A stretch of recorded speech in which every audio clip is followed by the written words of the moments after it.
G'day, Craig Pello, QPL Rural with this week's Profit Maker Market Report. Well, what a week.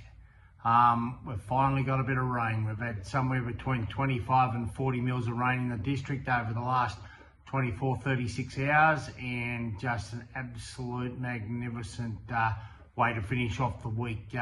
On top of that, the livestock markets have been exceptionally strong considering the season that we've had, particularly down south here. The cattle job on last Monday in Wagga held up very nicely. The few fat cattle that are still coming in are selling very, very well for a lot of money, and the store cattle are holding up very nicely simply because they're all heading to the north, or the majority of them are heading to the north.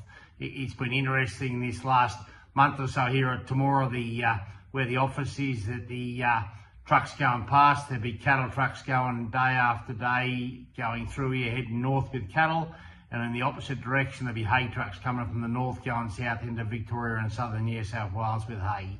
So interesting to see what happens with that. But onto the sheep job yesterday the sheep and lamb job yesterday in Wagga, still coming up with some big numbers, not as many as the couple of weeks prior to that, but they quoted the best lambs yesterday at $10 a kilo and maybe even a little bit more. So how good is that? Outstanding for where the prospects of where this market's going to go to. Not sure how much dearer it can get, but I think that the number of lambs and particularly mutton is going to be very, very short and very hard to come by. So I think there's only positive things for that. Like, it's interesting that there's contracts out at the moment for lambs at $9 up to $9.80, which is a hell of a good price. It's very hard to overlook that. So anyway, all good. Have a great weekend. Talk next week. Hooroo.